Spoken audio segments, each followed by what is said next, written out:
Good evening, everybody, and welcome to yet another Tech Check Tuesday. Today's episode is all about 4K video production and comes straight from the comments section. So thank you guys for the comments and questions. I appreciate them, and it gives me great ideas for future episodes.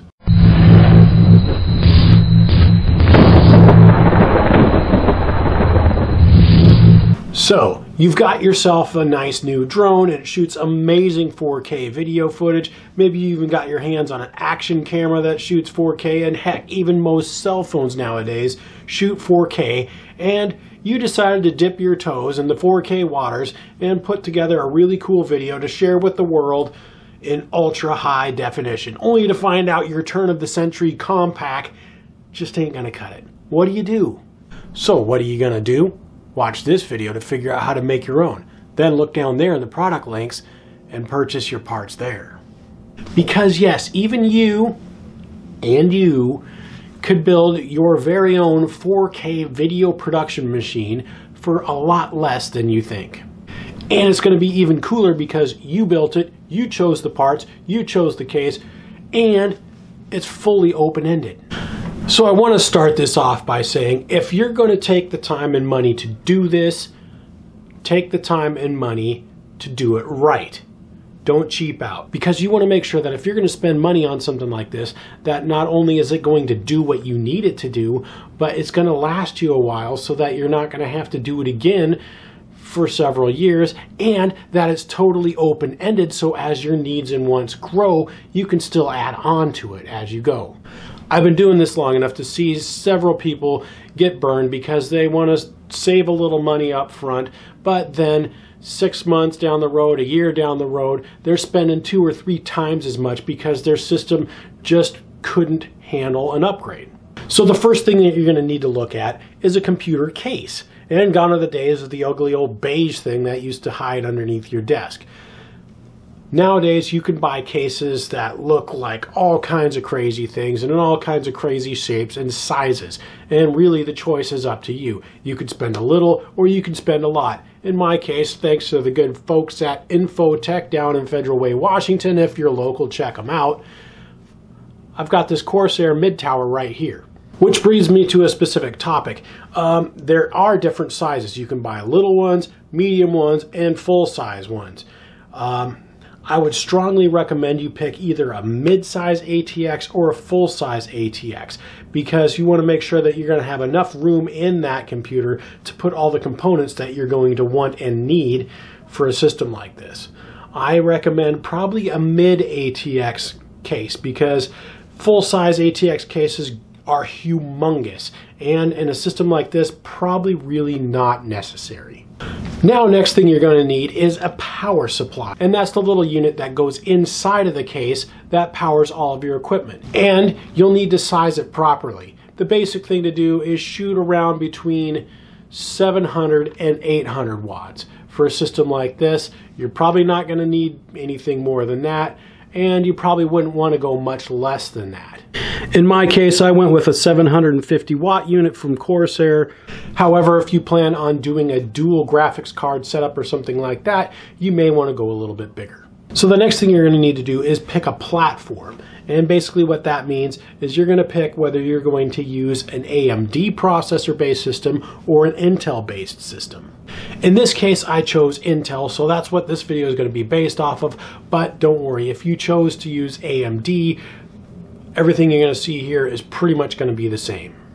They also have a core number, I guess you'd call it, with the different steps that they have, such as the i3, i5, and i7. The i5 is kind of the middle of the road and would probably do okay in this situation, but again, as I was saying earlier, it's always best to shoot the highest you can go.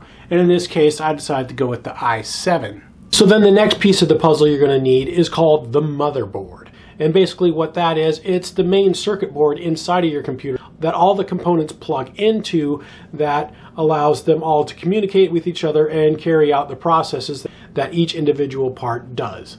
You want to make sure that you have plenty of expansion slots so you have room to grow. I strongly recommend you have at least 4 slots for your RAM. You also want to make sure you have a significant amount of extra plugs for hard drives and optical drives, as well as plenty of high-speed USB 3.0 plugs internally, as well as on the back. You'll also want to make sure that you have at least one high-speed PCI Express slot for a graphics card. You'll also want to make sure that you have plenty of extra ports on the back. In this case, we have plenty of USB ports. We also have USB-C. We even have HDMI and a DisplayPort output, as well as your inputs for your sound system. And there's even an optical port, as well as gigabit Ethernet. And as we just discussed, if you're using an Intel processor or an AMD-based system, you need to make sure that the motherboard you choose is compatible with that system. If you are using the 8th generation Intel processors, you need to make sure you get a 300 series board, which is going to be indicated in this number right here. It sounds a little complicated, but if you just take a second to look at the specifications and numbers, it's real easy to match them up. It'll say right there on each package, or you can look it up online. So now that you've picked your processor and your motherboard, you need to pick out some RAM. Now, if you don't really know what RAM is, it's basically the short-term memory that your computer uses. Anytime you launch a program, or maybe you're doing your video editing, or anything like that, all of that data is loaded in the RAM, in the short-term memory, so that the processor can easily and efficiently use it back and forth for those processes.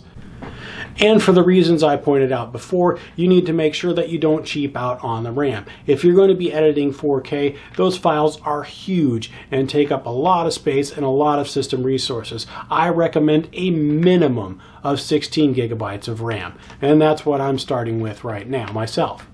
In the case of this system build, this system and most systems you're going to encounter these days use DDR4 RAM. Now, don't really worry about that number too much. Just make sure that the board you have is a DDR4 RAM board and the RAM that you buy is DDR4. And again, I went with Corsair because I really love their products. I've been using them for years and I know that they're pretty solid. And these ones are actually kind of cool because there's an optional lighting. So, talking about memory, you're also going to need a hard drive. And the hard drive is basically the storage shed of your computer. It's where all of the information, all the data, all your pictures, your video, all that stuff is going to be stored on. And again, especially with 4K video, you're going to use a lot of space. So you're going to want a nice, quick, and reliable system for those files. A solid-state hard drive like this is a great choice. They're fast and super reliable. I strongly recommend you use one as your primary hard drive.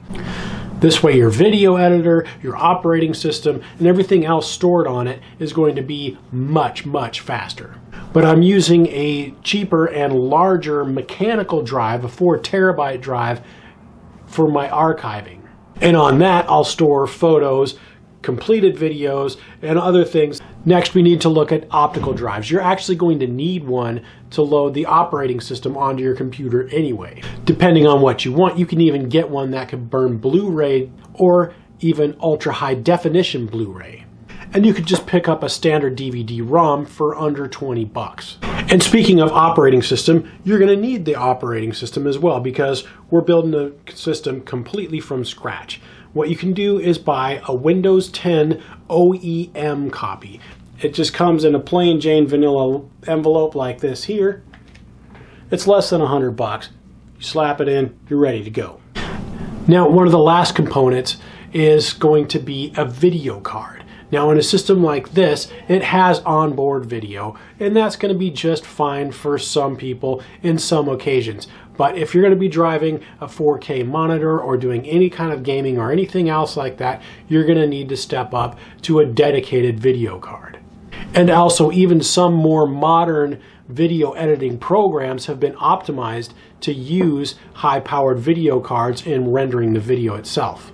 But that's a huge subject, and at least for right now, we can have a bootable system since this one has onboard video for our illustration. We'll talk about the video cards later. Let's put this thing together.